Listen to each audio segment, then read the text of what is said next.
విద్యుత్తుకు 65,000 కోట్ల రూపాయలు. Thank you అధ్యక్ష. మహేశ్వర్ రెడ్డి అధ్యక్ష, అవకాశం ఇచ్చినందుకు ధన్యవాదాలు అధ్యక్ష. పేజ్ 21 ప్రొసీజర్ బుక్లో చాలా స్పష్టంగా any member win call by speaker May put a supplementary question for the purpose of further elucidating any matter of fact regarding which an answer has been given. దీన్ని గౌరవించి మీరు మాకు అవకాశం ఇచ్చినందుకు ధన్యవాదాలు అధ్యక్ష. ఈరోజు అధ్యక్ష, ఈ రాష్ట్ర ప్రభుత్వం గౌరవ ఉప ముఖ్యమంత్రి గారు బట్టి విక్రమార్క గారు బడ్జెట్ ప్రవేశపెడుతూ 2,91,159,000 కోట్ల బడ్జెట్ని ప్రవేశపెట్టిన అధ్యక్ష. మరి ఫిజికల్ బడ్జెట్ ఒకసారి చూసినట్లయితే అధ్యక్ష, ఈసారి 12.5% మరి గ్రోత్ ఉన్నది. అది జిఎస్డిపి అధ్యక్ష. జిఎస్డిపి గ్రోత్ ప్రకారం 3%ని 3.5%గా కేంద్ర ప్రభుత్వం మనకు అవకాశం ఇచ్చి ఈరోజు మనకు అప్పు తీసుకునేటువంటి అవకాశము మరి 16.5 లక్షల కోట్లకు గాను ఈరోజు మనకు దాదాపుగా మరి 57,000.75 crores అప్పు తీసుకునేటువంటి 57,000 కోట్ల అప్పు తీసుకునేటువంటి అవకాశం ఈ రాష్ట్ర ప్రభుత్వానికి ఉన్నది అధ్యక్ష.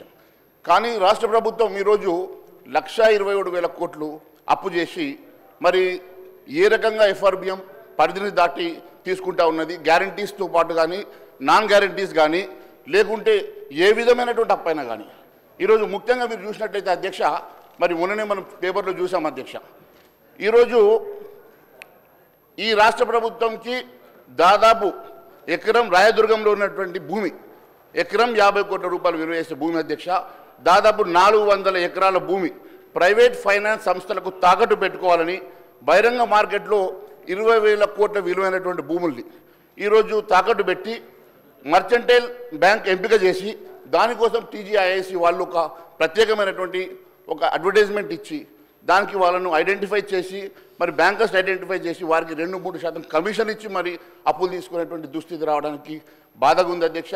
మరి గ్యారంటీస్ ఉండి గ్యారంటీస్ లేకున్నా ఏ రకమైనటువంటి అప్పు తీసుకున్నా అది ఎఫ్ఆర్బిఎం పరిధిలోకి రావాల్సిందే అధ్యక్ష. ఈ రకంగా రాష్ట్రంలో విపరీతమైనటువంటి అప్పులు చేసేసి ఈ రాష్ట్రాన్ని ఇంకా దివాళా తీసేటువంటి పద్ధతిలో ఈ రాష్ట్ర ప్రభుత్వం నడుస్తుంది. మరి ఇన్ని అప్పులు చేసి కూడా పప్పుకూడు తినేటువంటి దుస్థితి రావడం మరి ఎందుకంటే అధ్యక్ష, ఇదే నిండు సభలో గౌరవ ముఖ్యమంత్రి గారు ఇదే రోజు అధ్యక్ష డిసెంబర్ 17 ఈ రోజుకి కరెక్ట్ సంవత్సరం అయింది అధ్యక్ష. వారు ఇదే సభలో వారు ఇచ్చినటువంటి 6 గ్యారెంటీలకు తొలి సంతకం పెట్టిన తర్వాత ఈ సభలో చట్టబద్ధత కల్పిస్తామని చెప్పారు అధ్యక్ష. కనీసం చట్టబద్ధత కల్పించి ఈ డబ్బుని చట్టబద్ధత ప్రకారం 6 గ్యారెంటీలు అమలు చేసినా కూడా రాష్ట్ర ప్రజానీకానికి లాభం జరుగుండేది అధ్యక్ష. ఏ రకమైనటువంటి మరి 6 గ్యారెంటీల స్కీమ్స్ కానివ్వండి లేకుంటే ప్రజలకు ఇచ్చినటువంటి హామీలు కానివ్వండి ఏవి కూడా ఇంప్లిమెంట్ చేయకుండా ఈ రకంగా లక్షల కోట్ల రూపాయలు అప్పు చేసేసి ఈరోజు ఈ రాష్ట్ర ప్రభుత్వం దివాళా దిశగా నడవడం చాలా బాధాకరంగా ఉంది అధ్యక్ష. థ్యాంక్ యూ అధ్యక్ష.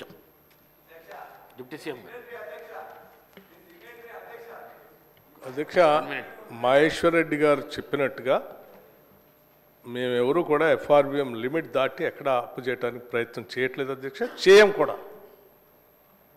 కూడా. మేము చాలా స్పష్టంగా ఎఫ్ఆర్బిఎం యాక్ట్ని అమలు చేయటమే కాకుండా ఇంకా సాధ్యమైనంత వరకు అంతవరకు కూడా కాదు, ఇంకా వీలైతే తగ్గించుకుంటూనే పోవాలనేది మా అందరి ఆలోచన. కాకపోతే 10 సంవత్సరాలు చేసిన విధ్వంసాన్ని మొదటి సంవత్సరంలోనే పూర్తిగా సరిచేయలేము కాబట్టి కొంత ఆ అప్పు 66,000 కోట్లు అది కంపల్సరీ ఆర్బీఐ నుంచే డిడక్ట్ అవుతుంది కాబట్టి కొంత తప్పనిసరి పరిస్థితిలో అప్పు కట్టడానికి ఆ చేసిన అప్పు ఇంకా రాష్ట్రం నుంచి వచ్చిన ఆదాయాన్ని కూడా కలిపి కట్టాము అధ్యక్ష. 52,000 చేస్తే 66,000 కోట్లు చేశాం.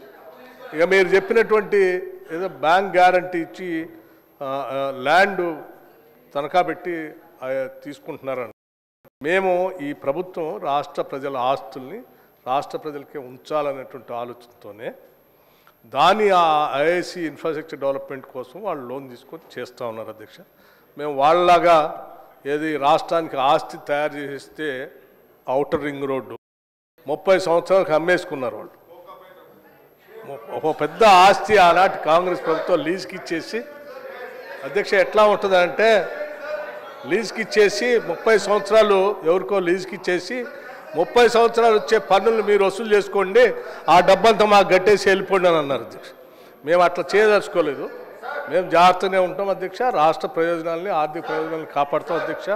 వాళ్ళలాగానే చేయాలంటే, హరీష్ రావు గారు లాగానే చేయాలంటే అధ్యక్ష, మనకు వచ్చే బడ్జెట్ అంతా కూడా, ఆదాయం అంతా కూడా పన్నుల ద్వారానే, టోల్గేటా పన్నులా ఏదో ఒకటి, ఆ పన్నుల ద్వారా బడ్జెట్ని మనం జాగ్రత్త లెక్కలేసుకొని ప్రజల కోసం ఖర్చు పెడతా ఉంటాం.